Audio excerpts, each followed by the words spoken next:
السلام علیکم، میں ہوں عمر انعام۔ اس ویڈیو میں بات کریں گے 3 اہم ترین ٹاپکس پر جو شہر اقتدار اسلام آباد میں زیر بحث ہیں۔ سب سے پہلا معاملہ جو پاکستان کی ماضی قریب میں اور مستقبل قریب کا اہم ترین فیصلہ ہوگا، جس کا جو اثر ہے وہ ہمیں جب تک پاکستان رہے گا تا قیامت ہمیں اس کا اثر نظر آتا رہے گا، وہ army chief general Qamar Javed Bajwa کی ریٹائرمنٹ یا ایکسٹینشن کا ہے۔ یہ زیر بحث ہے اسلام آباد میں کہ آیا وہ جا رہے ہیں یا نہیں جا رہے۔ اس بارے میں جو ہمارے سینئرز ہیں ان سب سے بات کرنے کے بعد میں چند گزارشات اور چند انفارمیشنز آپ کے ساتھ شیئر کروں گا۔ دوسرا جو ٹاپک ہوگا وہ عمران خان صاحب ایک اہم غلطی کر رہے ہیں اور مسلسل کر رہے ہیں، ان تک ایک سجیشن ہوگی۔ ہماری ویڈیوز کبھی کبھار ان کے قریبی لوگوں تک بھی پہنچ جاتی ہیں، اور جب وہ غلطی میں آپ کو بتاؤں گا تو آپ سب بھی میرے ساتھ اگری کریں گے۔ اور تیسرا جو اہم ترین ٹاپک ہے وہ یہ ہے کہ پاکستانی قوم جو پاکستان کے اندر رہتے ہیں اور جو پاکستان سے باہر رہنے والے اوورسیز پاکستانی ہیں، ان کے نام فتح کا ایک پیغام ہے، وہ میں دینا چاہوں گا آج کے اس ویڈیو میں۔ سب سے پہلے اگر ہم بات کریں army chief general Qamar Javed Bajwa کا، 6 سال ان کو ہو چکے ہیں۔ 29 نومبر کو انہوں نے جانا ہے۔ ایک روایت یہ ہے کہ جانے والا آرمی چیف کم از کم 8 ہفتے پہلے اپنی الوداعی ملاقاتیں شروع کر دیتا ہے۔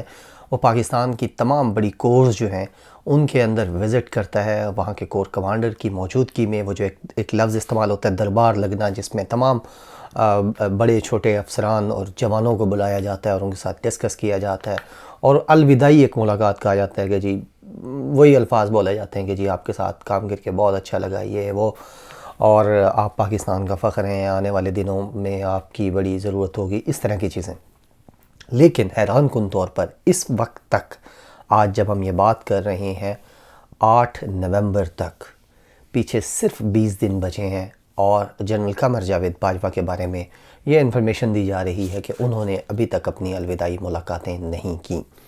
2-3 خبریں پاکستان کے میڈیا کو فیڈ کروائی گئی ہیں، اس میں سے ایک خبر یہ ہے کہ چند نام بھیجے گئے ہیں شہباز شریف کو بطور چیف آف آرمی اسٹاف کے لیے، اس میں سے ایک نام وہ نومینیٹ کریں گے۔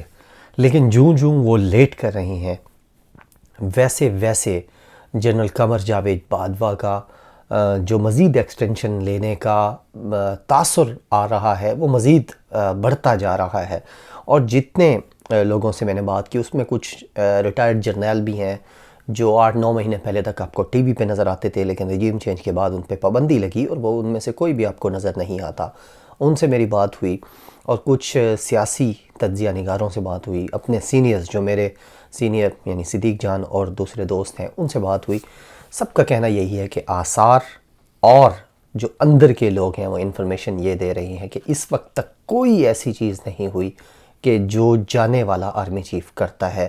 اس وقت تک ساری خبریں، چاہے وہ پولیٹیکل ہوں یا نان پولیٹیکل ہوں، سویلین ہوں یا ملٹری کی خبریں ہوں یا ISI کی چیزیں ہوں، وہ ساری وہ ہو رہی ہیں کہ جس بندے نے سٹے کرنا ہے، رہنا ہے اپنی پوسٹ پر، وہ جو ساری چیزیں کرتا ہے تو وہ آرمی چیف کر رہے ہیں۔ تو لگ ایسا رہا ہے کہ ابھی وہ جانے کے موڈ میں نہیں ہیں۔ چند مہینے پہلے army chief general Qamar Javed Bajwa نے کچھ سٹوڈنٹس سے بات کی، اس میں سے 3 سٹوڈنٹس ہمارے بھی جاننے والے تھے، بہت قریب ترین تھے۔ انہوں نے آ کے بتایا کہ آرمی چیف سے پوچھا گیا کہ آپ ایکسٹینشن لیں گے یا نہیں لیں گے، تو انہوں نے کہا کہ پاکستان میں جو اس وقت ایک میس کریٹ ہو چکا ہے، پولیٹیکل میس اور اکانومی کا، میں اس کو سیٹ کر کے جاؤں گا۔ تو ابھی تک تو ظاہر ہے میس بڑھ چکا ہے، پولیٹیکل میس بھی بڑھ چکا ہے، اکانومی کا میس بھی بڑھ چکا ہے، فورن پالیسی کا میس بھی بڑھ چکا ہے۔ پاکستان میں ہر طرف میس ہی میس ہے اس وقت۔ تو یہ میس ختم تو نہیں ہوگا، تو 20 دن میں کیسے ختم ہوگا؟ تو لگ ایسے رہا ہے کہ آرمی چیف نے اپنے بارے میں جو کہا تھا کہ وہ میس ختم کر کے جائیں گے، تو ان کی پوری کوشش ہوگی وہ کسی نہ کسی طریقے سے یہ ختم کر کے جائیں۔ اور ادارے کی جو اندر چیزیں ہیں وہ بھی کافی ڈسٹربنس پیدا کر رہی ہیں، کوئی بہت زیادہ سکون اور بہت زیادہ کوئی جس طرح ڈیکورم ہوتا ہے یا جو جس طرح سے پہلے ہوتا تھا ویسی چیزیں نہیں ہیں، بہت بدل چکی ہیں۔ بہت زیادہ ڈسٹربنس ہے اور بہت زیادہ نوائز ہے اس وقت ادارے کے اندر بھی۔ تو دیکھنا پڑے گا کہ آرمی چیف جاتے ہیں یا نہیں جاتے۔ بہرحال 20 دن باقی ہیں، اور ان 20 دنوں میں فیصلہ ہوگا پاکستان کے آنے والے مستقبل کا، کہ اگر وہ رہ جاتے ہیں تو ان کے رہنے سے جو چیزیں اب تک سامنے آئی ہیں پچھلے 8-9 مہینے میں وہ تکلیف دہ ہیں، تو آگے والے دنوں میں ان کا جو رہنا ہے اس پوسٹ پر وہ پاکستان کے لیے اچھا ثابت ہوتا ہے یا برا ثابت ہوتا ہے. تو یہ ساری چیزیں، اور وہ رہتے ہیں یا جاتے ہیں، اور نیا آرمی چیف کون آتا ہے. جنرل نعمان کا نام زیادہ تر لوگ لے رہے ہیں کہ اگر نیا آرمی چیف آتا ہے تو وہ جنرل نعمان صاحب جو کورٹ کمانڈر پشاور تھے جب فیض حمید صاحب نے ان سے کور لی تھی، جب DGISI سے گئے تھے پشاور فیض حمید صاحب. تو یہ آرمی چیف کا جانا یا رکنا یہ اہم ترین ٹاپک ہے اس وقت. جتنی پولیٹیکل جو بھی ہو رہا ہے پاکستان میں ڈیولپمنٹس اور جتنی سوشل چیزیں ہو رہی ہیں اسلام آباد کے اندر، وہ ساری آپ کو پتہ ہے یہ لنک کرتی ہیں اس کے ساتھ کہ آرمی چیف جا رہے ہیں یا ابھی نہیں جا رہے. IK کی مسٹیک، عمران خان کی مسٹیک، اس بارے میں ہمارے ایک دوست ہیں فرحان مناج، انہوں نے آج مجھے کال کی اور کہا کہ عمران خان صاحب بہت زیادہ ماشاءاللہ دین پسند ہیں، اسلام پسند ہیں، اور ان کی زندگی سے اور ان کے ایمان سے وہ چیزیں نظر بھی آتی ہیں، لیکن ایک وہ غلطی کر رہے ہیں. میں نے کہا جی کون سی غلطی؟ انہوں نے کہا کہ عمران خان صاحب سنت نبوی صلی اللہ علیہ وسلم کا بہت حوالہ دیتے ہیں اور اس پہ بہت زیادہ عمل بھی کرتے ہیں، لیکن عمران خان صاحب ایک چیز مس کر رہے ہیں یا جانتے ہوئے وہ مسٹیک کر رہے ہیں. میں نے کہا جی بتائیں. انہوں نے کہا کہ آپ نبی علیہ السلام کی زندگی نکالیں، اور اس کے بعد جب نبوت ان کے اوپر آئی تو اس کے بعد کی زندگی جو 23 سالہ زندگی ہے اس میں 13 سال جو مکہ کے تھے اور پھر 10 سال مدینہ شریف کے تھے، اگر وہ نکالیں تو اس میں ایک چیز آپ کو دکھائی دے گی، وہ یہ تھی کہ نبی علیہ السلام اپنی سیکیورٹی پر کمپرومائز نہیں کرتے تھے. ان کی سیکیورٹی جہاں جہاں ضرورت ہوتی تھی وہ لگائی جاتی تھی، حالانکہ ان کا ایمان اس کائنات میں سب سے زیادہ تھا، لیکن اس کے باوجود وہ اپنی سیکیورٹی کا خیال رکھتے تھے. تو فرحان مناج صاحب نے کہا کہ نبی علیہ السلام کی زندگی ہمارے لیے نمونہ ہے، ہم نے اس کے اوپر عمل کرنا ہے اور وہاں سے سیکھنا ہے. تو عمران خان صاحب تو بہت کچھ سیکھتے ہیں اس سے اور آگے نوجوانوں کو بھی سکھا رہے ہیں. تو یہ جو وہ مسٹیک کر رہے ہیں کہ اپنی سیکیورٹی کو کمپرومائز کر رہے ہیں صرف اس لیے کہ ان کا ایمان ہے کہ جو رات قبر میں آنی ہے وہ قبر میں آنی ہے، تو یہ ایمان سیکیورٹی کے بعد آتا ہے. پہلے آپ احتیاط کریں گے، پہلے آپ کام کریں گے، اس کے بعد کا جو فیصلہ ہے زندگی اور موت کا وہ اللہ کے ہاتھ میں، اور وہ اللہ کے ہاتھ میں دینا زیادہ اچھا ہے. یہ ایمان کا اعلیٰ ترین درجہ بھی ہے کہ آپ کو یہ ایمان ہو اللہ تعالیٰ پہ کہ جو بھی ہوگا میری زندگی یا موت اللہ تعالیٰ کے ہاتھ میں.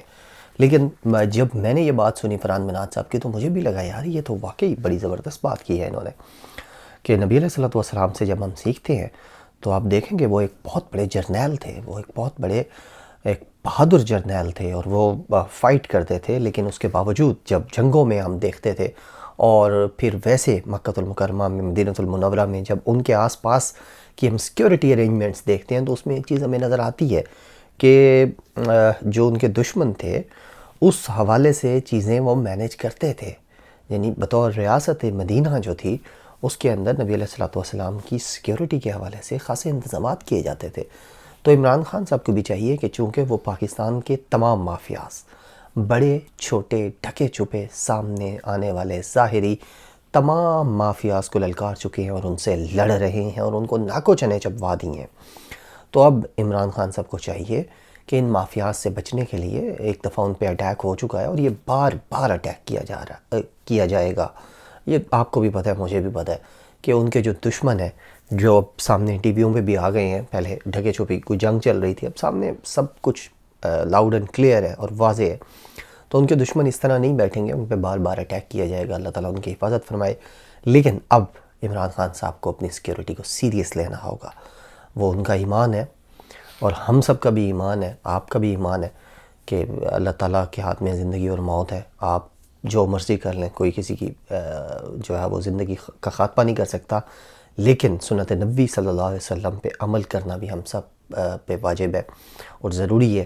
اور وہ یہ ہے کہ عمران خان صاحب کو اب اپنی سیکیورٹی تھوڑی سی بہتر کرنی ہوگی، اور ایٹ لیسٹ جب آج وہ لانگ مارچ کا دوبارہ آغاز کریں تو ان کا جو کنٹینر ہے وہ بلٹ پروف ہونا چاہیے. اس کے اوپر جو گلاس ہے بلٹ پروف وہ ان کو لگانے کی اجازت دینی چاہیے عمران خان صاحب کو.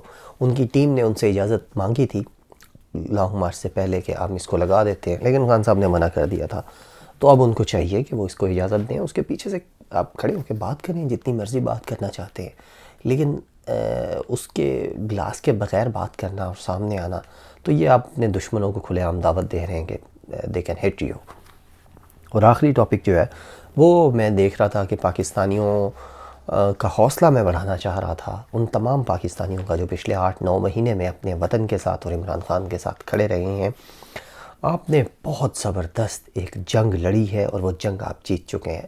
اس وقت تک اگر آپ کو نہیں ہرایا جا سکا تو آپ کو کبھی نہیں ہرایا جا سکے گا، کیونکہ آپ کے خلاف تمام ادارے تھے، تمام کے تمام ادارے آپ کے خلاف تھے، تمام کے تمام بڑے افراد آپ کے خلاف تھے، تمام کی تمام بڑی قوتیں آپ کے خلاف تھیں، تمام کے تمام نظام آپ کے خلاف تھے۔